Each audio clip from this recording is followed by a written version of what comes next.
जदि आपण चाहूँगी आमर समस्त वीडियो सर्वप्रथम देखिए ताहले सब्सक्राइब करंतु आउ पाखर थिबा बेल आइकन को दबाई नोटिफिकेशन बेल को ऑन करंतु जहा द्वारा आम सहित आपण जोड़ी रही पारिबे। पिठी रे जंत्रणा हेउचे कि होई पारे आंकाइलोजी स्पॉन्डिलाइटिस। आंकाइलोजी स्पॉन्डिलाइटिस हेउचे एक प्रकार फुला रोग जहा समय सहित मेरुदंड हाड़ और यार आखपाख गंठी समूह को प्रभावित कर दे थाए। एही रोग हेबा द्वारा रोगीर मेरुदंड नमनीयता मध्य नष्ट हो चले फल धीरे धीरे लोकटीर शरीर बंका हो जिबा सह निश्वास प्रश्वास नेबार समस्या उपजी थाए। आसंतु जानिबा केउ केउ अंग एही रोगर प्रभावित होता है। एही रोग होता है शरीर मेरुदंड व पेल्विक मध्य थिबा जॉइंट्स मध्य शरीर निम्न भागरे थिबा मेरुदंडर अष्टिखंडरे एहा कांधरे जॉइंट एवं हिप रे मध्य जंत्रणा होता है। एही रोग बढ़िबा सह आखि को ठीक रे देखा जाए ना। आखि को झापसा दृश्यमान हेबा सह लाल पड़ जाय थाए। अनेक समय रे पेट दरज हेबा बारंबार झाल लाल हेबा और विभिन्न प्रकार चर्म समस्या मध्य देखा दे थाए। आसंतु जानिबा एही रोग कौन पाई होता बा यार कारण कौन। एही रोग सठिक कारण जना पड़ी नहीं।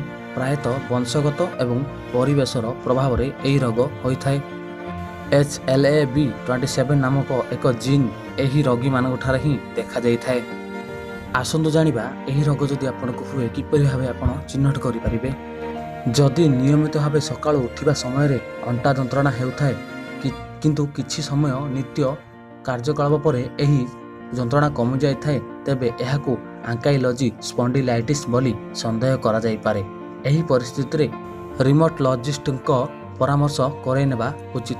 एथिपाई विभिन्न प्रकार रक्त परीक्षा मध्य करा जाय जेपरि कि ESR CRP व अंटा एक्सरे मध्य करिवा को पड़ी थाए। एहा व्यतीत रोगर चिन्हट पाई MRI एवं HLA-B27 जीन रो परीक्षा मध्य करिवा को पड़ी पारिबो। आसंतु जानिबा एही रोगटी विभिन्न केउ मानक पाखरे अधिक देखा देई थाए। तेबे आंकाइलोजी स्पॉन्डिलाइटिस महिलांक अपेक्षा पुरुषंक ठारे अधिक देखा देई थाए। एही रोग मुख्यतः 20 रु 40 वर्ष मध्य आरंभ होइथाए। आसंतु जानिबा एही रोगर कारण कौन होइथाए। सकाळु उठिबा परे प्राय 1 घंटा जाए अंटा दरज रहिबा, राति रे सोइबा समय रे पिठी दरज बढ़ी जिबा, बेक दरज हेबा सह बेक बुलेबारे मध्य जंत्रणा हेबा, अन्यान्य गंठी जेपरिक जंगसंधि आंठू कांध व कौणी आदि फुलिबा सह दरज हेबा, रोगीर गईठी दरज हेबा, सकाळ उठिबा परे भूमिरे पाद पकाइबा कष्ट हेबा एही किछि लक्षण मान देखा देई थाए। एही रोगर लक्षण हेबा मात्र के आपण कौन कौन खाइबे एवं कौन कौन न खाइबे आसंतु जानिबा। एही रोगरे आपण शरीर को सुस्थ रखिया पई कम फैट और कम कार्बोहाइड्रेट युक्त खाद्य खांतु। एथि सहित दैनंदिन जीवन में फल पनीपरिया विभिन्न शस्य जातीय खाद्य मध्य सतेज और सुस्थकर खाद्य नियमित खांतु। एही रोगरे आक्रांत थिबा लोक माने चर्बी जातीय खाद्य विशेष करी खाइबा आवश्यक एवं उच्च मात्रा रे कपर युक्त लुण जिंक थिबा खाद्य ठारू दूरे रुहतु। आंकाइलोजी स्पॉन्डिलाइटिस रो शिकार होइतिले पोषक तत्व विशेषज्ञ परामर्श नेबा निहाती आवश्यक। एथि सहित आंकाइलोजी स्पॉन्डिलाइटिस रे आक्रांत रोगी मद्यपान ठू निजको दूरे रखंतु। सही भली कैल्शियम युक्त खाद्य पदार्थ मध्य रे दुग्ध जातीय उत्पाद कदली ब्राकोली शस्य जातीय खाद्य और जूस आदि खाद्य निजर खाइबारे शामिल करंतु। शरीर रे अधिक वजन हेबा द्वारा जॉइंट ऊपर मध्य प्रभाव पड़ी थाए। सेहीपरि वजन खूब कमिले मध्य समस्या देखा दे थाए।